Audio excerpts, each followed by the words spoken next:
Hello and welcome to North Country Matters. My name is Donna Seymour. I'm a member of the St. Lawrence County League of Women Voters, one of the civic partners for our show. My guest today is Kathleen Stein, the local president of the League of Women Voters, and a very much an appreciated and repeat guest here on the show with me. Today, we're here to talk about the mechanics of running for your local school board of election. Kathy, welcome back to North Country Matters. One of the things the League is very good at is providing information about how to run for elected office. Why is that so important in today's world? Well, thank you, Donna. Thank you again for having me here. I always enjoy our time together. It's important because the individual citizens are the one that know the issues that matter in their communities. And in this case, you know what the struggles are that your school is having. And in many communities, especially smaller and more rural ones, candidates often run opposed, and that is true for school board elections as well. And in this case, this means your school community needs more leaders like you to step up and give voters a choice. Running for school board is an excellent way to make a difference in your community. And people should know the Board of Education is a uniquely American institution. Other countries don't do this. Boards of education oversee the community's public school system. They ensure that public schools are flexible, responsive to the needs of the individual community. Except for boards in New York State, except for boards in Yonkers in New York City, where board members are not elected, school boards in New York State are comprised of elected volunteers from the community who dedicate their time to better education. Thank you. And that is such an important role that citizens play in their local school community because you're quite right. Nobody knows the local school system like the people who are living in that district, who are sending their kids to get educated there, and who are paying local taxes in order to support that education. So let's talk about the 2026 school board election calendar. The school election calendar is always set by New York State.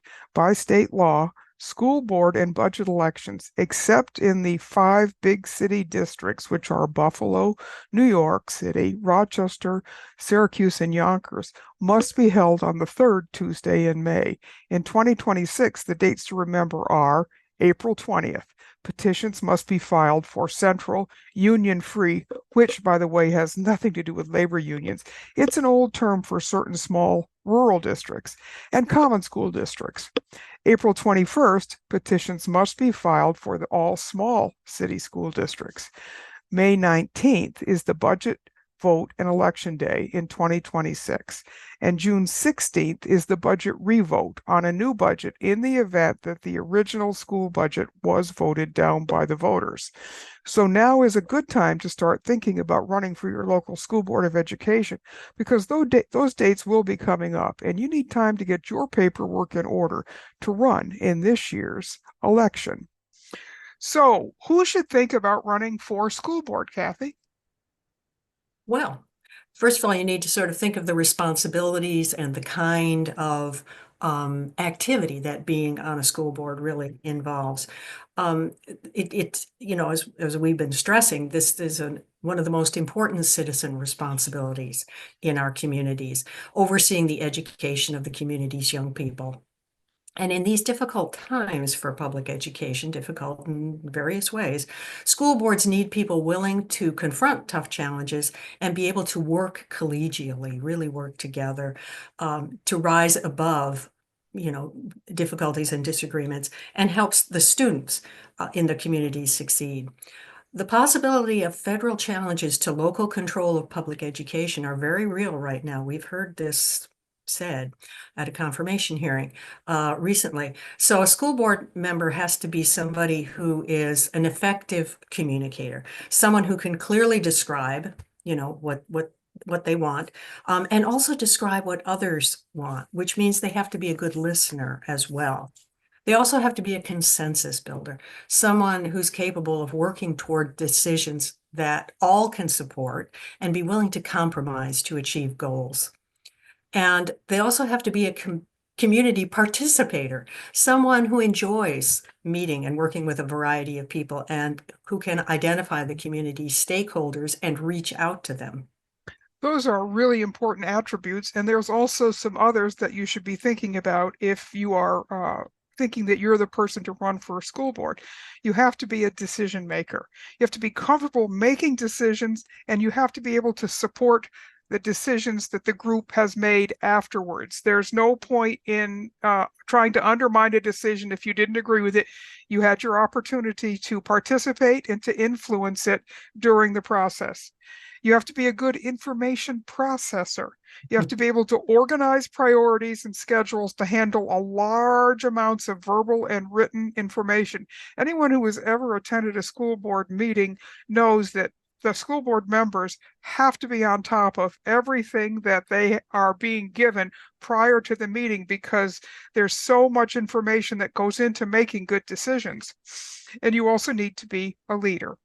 So you have to be willing to take risks, be supportive of your board colleagues, the district staff, and the community. It's really a balancing game in many ways. And it's also important to be a team player.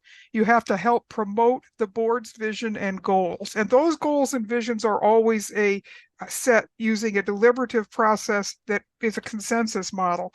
So once that happens, you should be able to support them without any qualms or questions.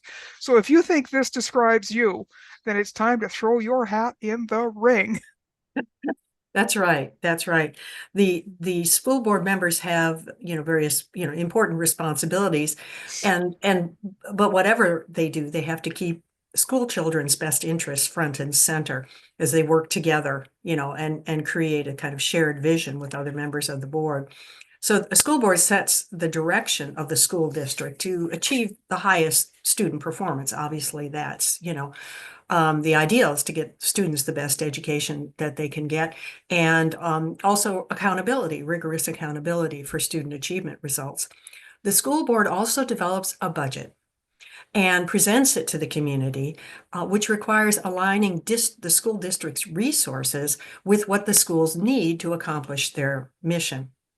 The school board must also support a healthy culture for work and learning in the school district, and create strategic partnerships with community stakeholders to bring other community stakeholders in to, work on various educational goals or extracurricular goals there.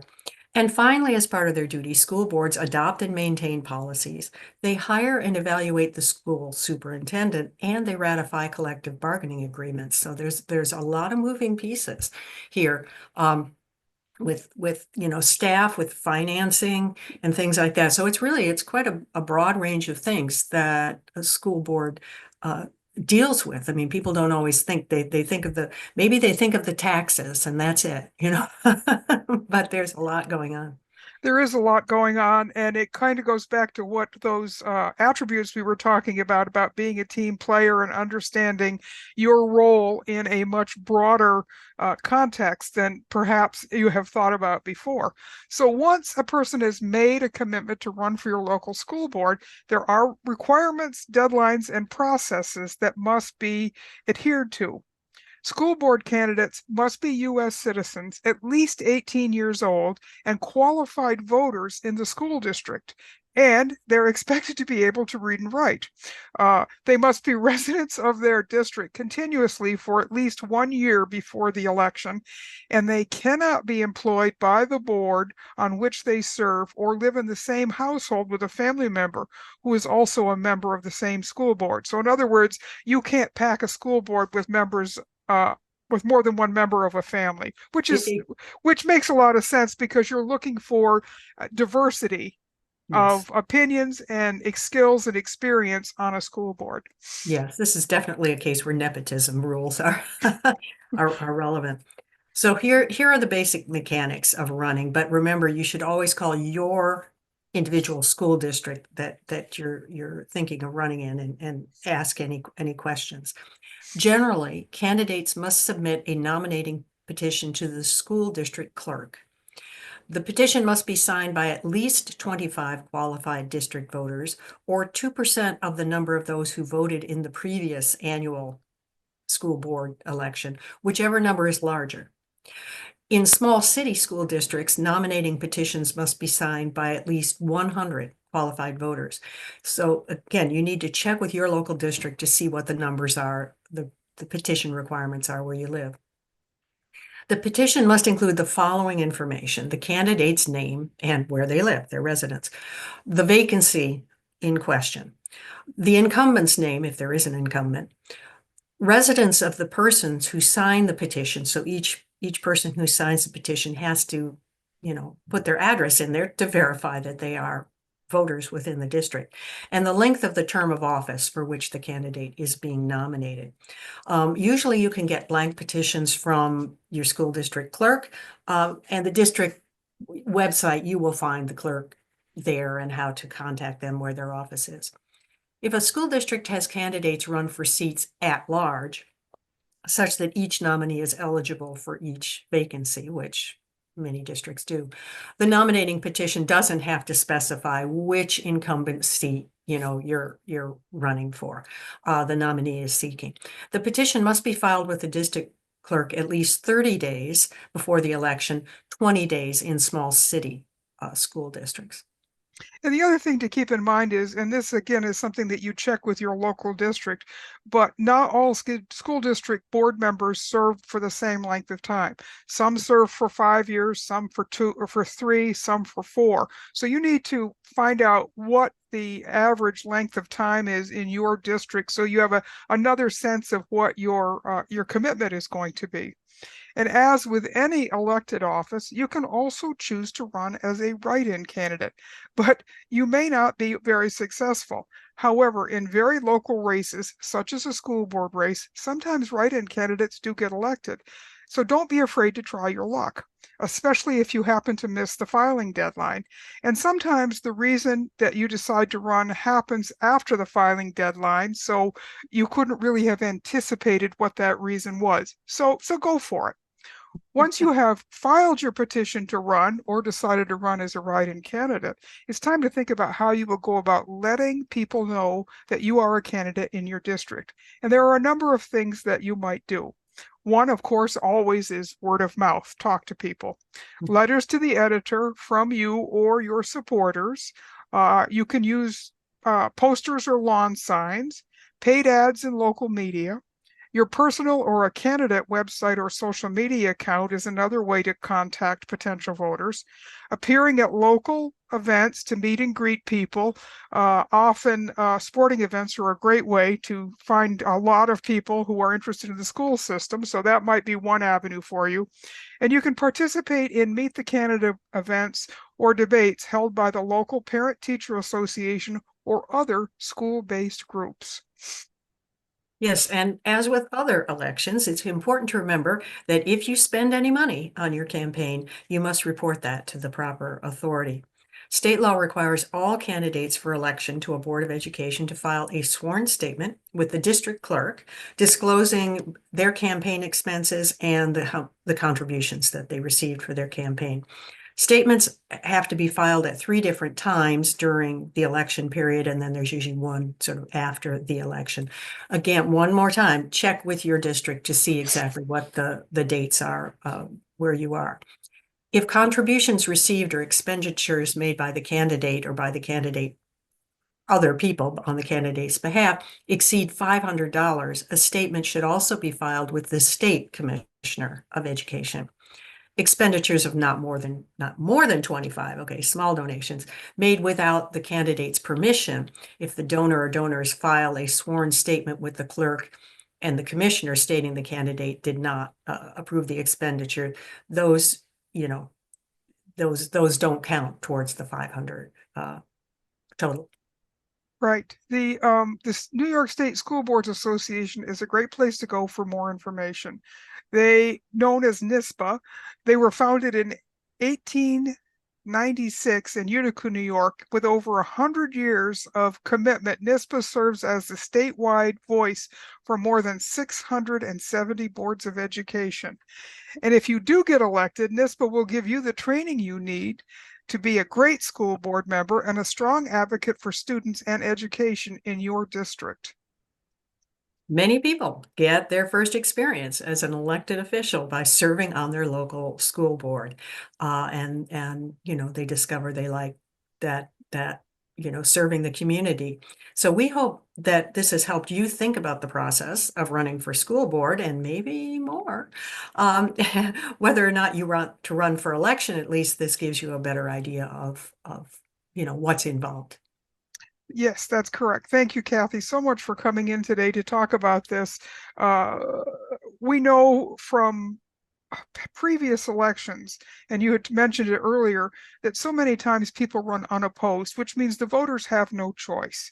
And it isn't just for school board, it's for other races as well, local races, county, state. When there is only an incumbent on the ballot, the voters sometimes are pretty frustrated because maybe they would prefer to have a choice. Not that they wouldn't vote for the incumbent, but they want the choice, and you can't blame them for that.